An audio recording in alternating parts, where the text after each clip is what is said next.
Good morning, everyone, and thank you for being here. I'm MMSD Superintendent Joe Gothard, Joe Gothard.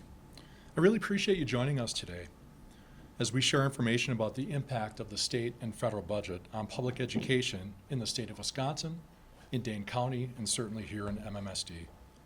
I'm joined today by members of MMSD leadership, Board of Education members Ali Muldrow, Nikki Vandermeulen, and Martha Saravo. Really appreciate you being here today. I'm also joined by Madison Public Schools Foundation President Melinda Heinrichs, staff from the foundation, along with members from our community. Further, I'm joined by Dane County Superintendent colleagues Dr. Tremaine Clarity from Verona Area School District and Dr. Tanya Frederick from the Monona Grove School District. So this is day 241 since the November election, where along with MMSD colleagues, we were celebrating a victorious referendum. 2 questions were passed, and we asked our community for support, and they delivered, giving us much needed support. On that same night, a new president was elected, and from the campaign trail to the White House, he made it clear of what his agenda was going to be for 4K through 12 public education. An agenda that does not include the best interests of children, families, and school communities is a clear and intentional strategy, one that we must not accept. We have amazing students, staff, and families, and we will not stop providing them the needed and necessary support. I'm not denying we have a great deal of work to do here in MMSD and in public education. And we need support from our federal and state government who have a constitutional responsibility to adequately fund public education. The support of our referendum for operations helped us build a sustainable revenues. It created a solid foundation for students for years to come.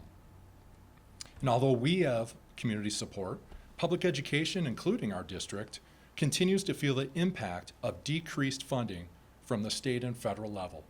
This defunding of public education has to stop. Let me share with you some of the state level impacts.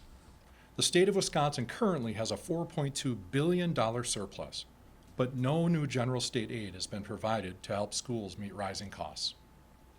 Even with the new revenue pledged as part of the recently signed budget, there remains a large surplus, some reports as large as $2 billion. Madison is expected to lose $12 million in general aid this year compared to last. While that increase in property taxes has been reflected in our current budget, meaning no additional taxes for property owners in 2025, it will most definitely have future impacts. The per pupil revenue limit increase of $325 per student, which would normally be partially funded by state aid, shifts to local property taxpayers. Special education reimbursement is increasing to 42% in year 1 and 45% in year 2. A step in the right direction, but still far short of the 90% that Dane County superintendents advocated for and 60% in the governor's proposed budget. Even with that increase, even with that 42 and 45% increase, MMSD faces a $64 million shortfall in the 2026 school year in federally mandated services that we must provide our students. And I want to be clear about this. This is not a district leader complaining about the fact that we have to provide those services. It is part of who we are as a community and a school district that we do this. So for us, it's much more than a mandate. It's a moral imperative that we serve our students, all of our students, with the very best of our abilities. On the federal level impacts, last week we learned that funds were going to be withheld from states. That's been a headline throughout the country. More than $1 million of federal funds is being withheld from Madison School and Community Recreation, MSCR, as many of you know it. And it directly impacts our after-school programming at 11 MMSD schools. Students and families, many of whom are here in Dane County, depend on these spaces for after-school enrichment and for support for working parents. Approximately $1.9 million in federal funding is also being withheld, impacting programs critical supporting our students and our teachers. And let's go back in history just a little bit. These are funds that were created in 1964 by President Lyndon B. Johnson. And at the time, it was called his War on Poverty. Funds that were set aside to help children who were living in communities who were struggling with poverty, struggling with how to access an education that was going to help them and serve students in the way that they needed to. helping families, low-income families, and providing much-needed support. It's aimed to ensure that children have access to a quality education and reach proficiency in challenging state standards. In the 70s and 80s, other titles were added: Title II, Title III, Title IV, and Title VI. This whole suite of federal entitlements provides districts much-needed support to serve some of the most marginalized and vulnerable children and historically underserved in our schools and in our communities. In any cut or reduction, in fact, any funds that are staying the same in these areas, I would add, is a disservice to our communities. And again, fits right along in the defunding public education narrative. Public schools in the United States, in Wisconsin, and in Monona Grove, in Verona, and in Madison have relied on these funds for years to make sure that we are serving all of our students. So what does all of this mean? Well, we remain committed to ensuring all students have the opportunity to learn, grow, and thrive. Public schools are being asked to do more with less year after year after year. I can't tell you how many times I've stood at a podium just like this and repeated that. Public education funding needs to be prioritized, and now is the time. Continued investment in our public schools is critical to their success and to the health of our community. And together, and one of the purposes for today is to make sure that our community understands what we're facing now and into the future. Together, we can ensure that our students are prepared for college, career, and community. So as I end, before I turn it over to my colleague, the unfortunate reality we face today is this: the combination of our new federal leadership on K-12 public education and the results of our state budget send a clear message. The responsibility to adequately fund our public schools has been left almost entirely to local property taxpayers. I'm going to repeat that. The responsibility to adequately fund our public schools has been left almost entirely to local property taxpayers. I believe we're better than this, as a state and as a nation. If we truly care about shaping the next generation of our workforce, of our leaders, of our neighbors, then we must do more than talk about the value of public education. We must invest in it. And now I'm going to turn it over to Dr. Clardy from Verona Area Schools. Good morning, everyone. I'm Dr. Tremaine Clardy, and I am proud to serve the Verona Area School District every single day. It's a privilege to serve our community of educators and staff who are deeply committed to one central mission. That mission is to make sure that each child in our district is seen, supported, and equipped to lead a meaningful life in an ever-changing world. Dare I say, in the most diverse global society we've ever seen. At its heart, education is a human right.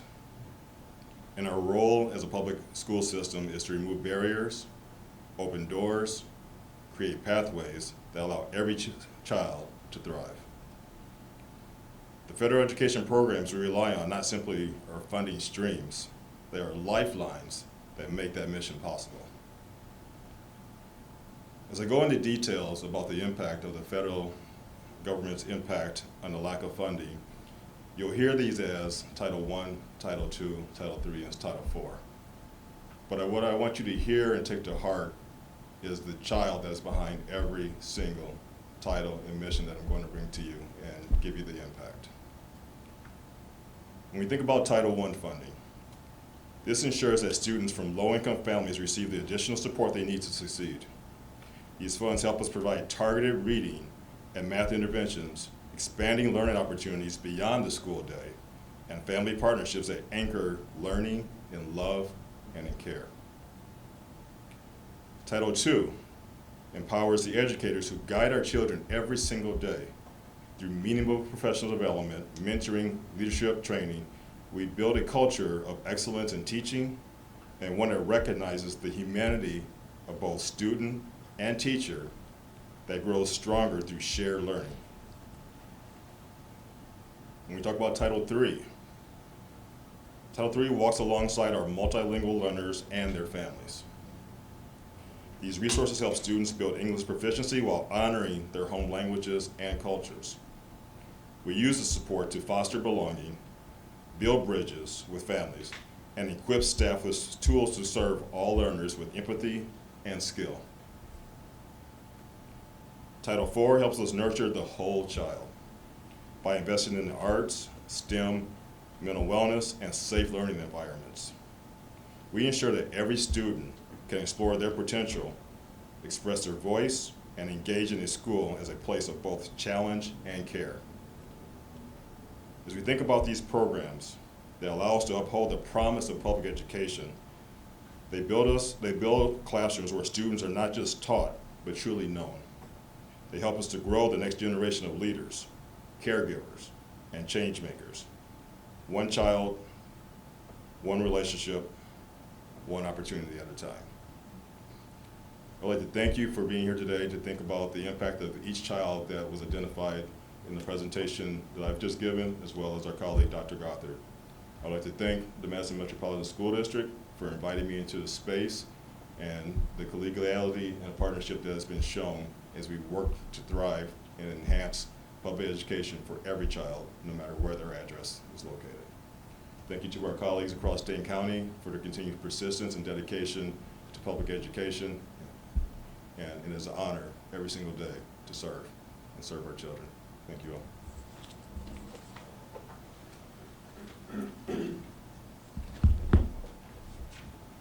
Okay, good morning, everyone. We will now open the floor up to questions from the media. Yeah, so you mentioned that this will now fall on the taxpayer. We just passed a pretty big referendum here. Is that something you see happening in the future, having to go to those taxpayers again? And I should clarify, I'm speaking on behalf of MMSD, but I'm thinking about all of my colleagues in the state of Wisconsin, 421 districts, many who went to referendum and were not able to pass it. So the dire needs for funding, though I work here and care deeply about MMSD, this is really for public education in our state. We're monitoring very closely our budget and the steps that we were able to take in November with the passage of that, as I said, give us a roadmap forward. But it's one without the help of the federal and additional help from our state government that's going to continue to repeat itself. So unfortunately, it's likely a cycle without some deep new investments in public education, like increased public or state aid, is one, changing the formula. Instead of 42 and 45% for special education, 90% as we asked for. These are the tools that we need so that we don't have to rely on property taxpayers solely. Says the 2.9 million impact from the frozen federal funds? Correct. To MMSD? And Yes. what specific programs are those going to? I mentioned the 11 schools for MSCR that have, and Mary, if you want to speak to the exact, it's after-school programs in our CLCs. 21st Century Community Learning Center grants that support out-of-school time programming, academic enrichment that MMSD holds through MSCR at 11 of our schools. So like after-school programming? After-school programming, yep. So it's exclusively for out-of-school time programming that supports student development, academic enrichment. Mary Roth, ROTH, our executive director of MSCR. And the 1.9 million? 1.9, again, the way that title funds are allocated is based on categories of students. So for example, we could have two schools right near each other who have a very different student makeup, and title funds are adjusted based on that student makeup, different categories, numbers of children who receive special education, English language services, number of children who qualify for free reduced price meal. I'm sorry, so the 1.9 million goes towards several. Correct. Correct. Are we expecting to, sorry, this is again.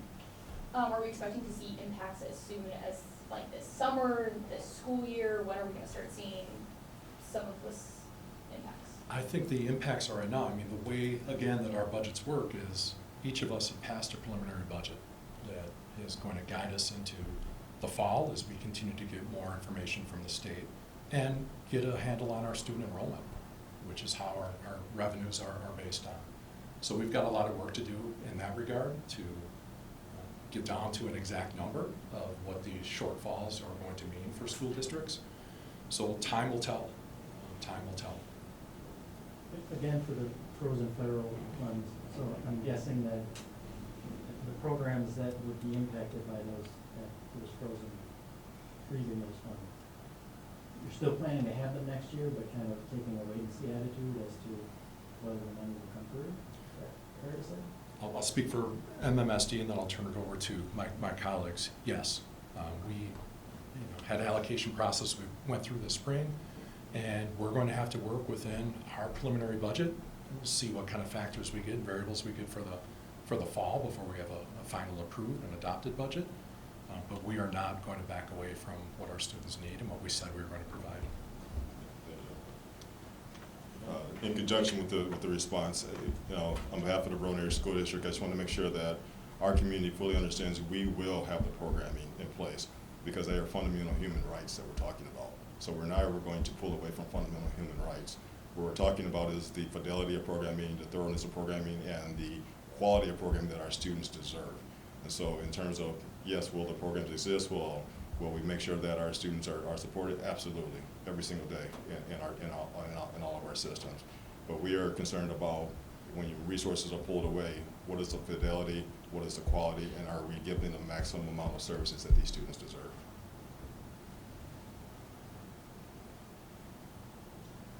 Are there any other questions? So at the state level, you talked about that kind of being aside from property taxpayers, that being an avenue that, would hopefully be more fruitful hypothetically in the future. What is the path forward for that? The budget just went through, so we'll have that for 2 years. So, what's next in terms of the state? I think for us, it has to be continue to advocate. One of the purposes in you gathering you all today is because I don't know that our parents and community members know this is taking place. There's so much going on, news cycles, as you know. So part of it is just to create somewhat of a movement about what is public school funding today and how can we continue to advocate to improve it. And this isn't about pointing fingers or blame. This is about what do we want, demand, and expect for our public school districts, for our children, for our staff, for our families. So it's my hope that we can come together and continue in a voice of solidarity to improve funding for public schools.